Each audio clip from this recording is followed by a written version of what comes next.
ছবিটা দেখো, একটা দোয়েল পাখি ড্রয়িং করেছি।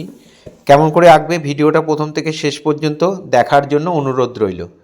আমার খাতার ডান দিক থেকে স্টার্ট করবে। মাথাটা আঁকলাম, পিঠের পাখনাটা আঁকলাম, এখানে ঠোঁট আঁকলাম, তারপরে পেটের দাগটা দিয়ে দিলাম, ঠোঁট এঁকে দিলাম, এখানে একটা চোখ করে দিলাম,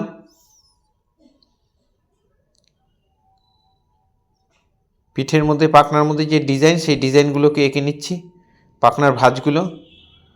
এখানে একটা পায়ের আঙ্গুলগুলো এঁকে দিলাম, আরেকটা পা এঁকে সেখানের আঙ্গুলগুলো দেখিয়ে দিলাম। এবার গাছের ডালের মধ্যে বসে আছে, গাছের ডালটা আঁকলাম,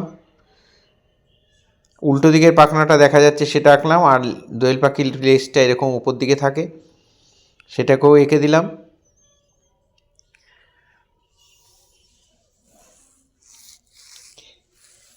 এক্সট্রা যে লাইনগুলো ছিল সেই লাইনগুলো মুছে দিলাম। এবার হয়ে গেল। আমি শেড করব, এখানে কয়েকটা পাতা এঁকে দিয়েছি।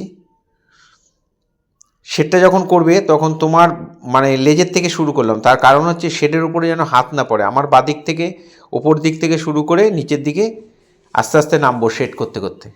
এখানে লেজের শেডটা দিলাম, আর পাখির মাথায় শেড দিয়ে দিচ্ছি, চোখটা করে নিয়েছি।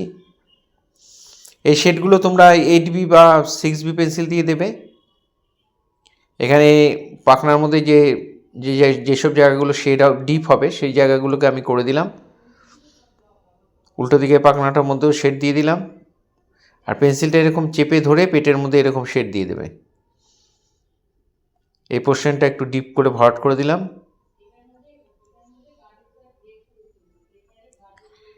পায়ের মধ্যেও শেড দিয়ে পায়ের আঙুলগুলোকে করে দিলাম।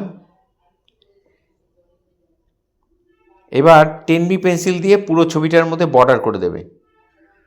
দেখো, 10B পেন্সিল একটু সরু করে কেটে নেবে, বেশি সরু না, তাহলে আবার ভেঙে যাবে।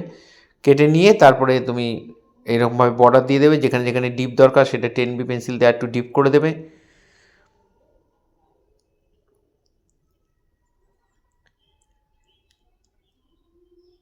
এবার ঠোঁটের মধ্যে শেড দিলাম, ঠোঁটের নিচের পোর্শনটা ভরাট করে দিলাম, উপর দিকে হালকা করে একটু শেড দিয়ে দিলাম। এবার পায়ের মধ্যে আমি শেড দিচ্ছি, পায়ের আঙুলগুলোকে বর্ডার করে দিলাম, এখানেও পায়ের আঙুলগুলো বর্ডার করে দিলাম। তারপরে গাছের ডালটার মধ্যে শেড দিয়ে দিচ্ছি। গাছের ডালটা ডান দিকে থেকে আলো পড়ছে তাই বাঁদিকে ডিপ করে দিলাম। এই ধরনের ভিডিও প্রতিনিয়ত পাওয়ার জন্য অবশ্যই আমার একমাত্র YouTube channel Suryadip art gallery আপনারা অবশ্যই সাবস্ক্রাইব করবেন। ভালো লাগলে একটা করে লাইক কমেন্ট করবেন, আর আপনাদের পরিচিত ছোট ছোট ছেলে মেয়েদের মধ্যে একটু শেয়ার করবেন। ফেসবুকে যারা ফার্স্ট টাইম যেসব বন্ধুরা আমার ভিডিও দেখছেন তাদের কাছে অনুরোধ যে আমাকে অবশ্যই ফলো করবেন, ভালো লাগলে একটা করে কমেন্ট করবেন। আমি চাই আমার স্টুডেন্টের পাশাপাশি কিছু ছাত্রছাত্রী তারা যদি কিছু শিখতে পারে। পুরো ভিডিওটা দেখার জন্য সবাইকে অসংখ্য অসংখ্য ধন্যবাদ।